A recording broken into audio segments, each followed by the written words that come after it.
ఎడారిలో సెలయేర్లు. జూలై 10వ తారీఖు. నేను పిలిచినను అతడు పలుకలేదు. పరమగీతములు 5వ అధ్యాయము 6వ వచనం. దేవుడు మనకి గొప్ప విశ్వాసాన్ని ఇచ్చినప్పుడు ఎన్నెన్నో ఆలస్యాల ద్వారా దానికి పరీక్షలు కూడా పెడుతుంటాడు. తన సేవకుల ఆక్రోశాలు ప్రతిధ్వనించేదాకా వాళ్లను బాధపడనిస్తుంటాడు. పరలోకపు పసిడి ద్వారాలను వాళ్ళు ఎన్నిసార్లు తట్టినా అది తుప్పు పట్టినట్లు బిగుసుకొని ఉండిపోతుంది. ఇర్మియాలాగా వాళ్ళు ఎలుగెత్తి అరుస్తారు.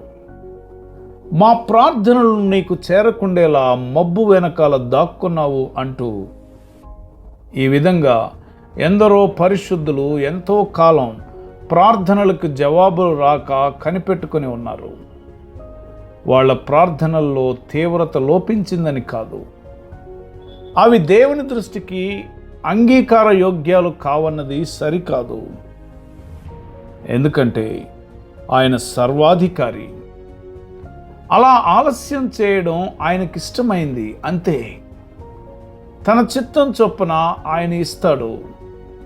మన ఓపికను పరీక్షించాలని ఆయనకు అనిపిస్తే తన వారితో తన ఇష్టం వచ్చినట్లు చేయడానికి ఆయనకు అధికారం లేదా? ఏ ప్రార్థన వృధా కాదు. ప్రార్థన ఊపిరి ఎప్పుడూ నిరుపయోగం కాదు.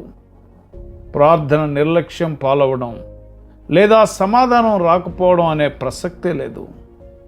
దేవుడు మన ప్రార్థనల్ని నిరాకరించాడు, త్రోసిపుచ్చాడు అని మనం అనుకునేవి కేవలం ఆలస్యాలే సుమి. క్రీస్తు ఒక్కోసారి సహాయాన్ని ఆలస్యంగా పంపిస్తుంటాడు. మన విశ్వాసాన్ని మెరుగుపెట్టాలని, మన ప్రార్థనల్లో జీవం ఉట్టిపడాలని ఇలా చేస్తాడు.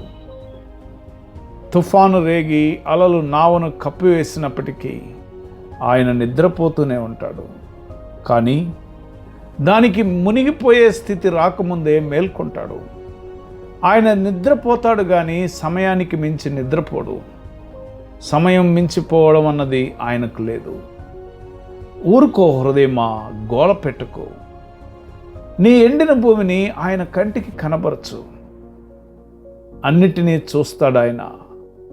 నిరాశ నిషీధిలో ఉషోదయం కోసం కనిపెట్టు. దేవుడు దిగి వస్తాడు. దయతో ఎండిన నదులని నీటితో, మృత్యు చీకటిని వెలుగుతో నింపి బ్రతికిస్తాడు. నీ జీవితంలో దేవుని ఆలస్యాలు నీ పట్ల అలక్ష్యాలు కాదు. ఆయన తన సొంత సమయంలో క్రియ చేస్తాడు. తన వారితో తనకిష్టం వచ్చినట్లు చేయడానికి ఆయనకు అధికారం ఉంది కదా. ఆయన నిన్ను పరీక్షించుచుండగా దేవుని చిత్తానికి నిన్ను నీవు అప్పగించుకొని ఆయన చేతుల్లో ఇమిడిపోయే కృప పరిశుద్ధాత్మ దేవుడు నీకు అనుగ్రహించునుగాక. ఆమేన్.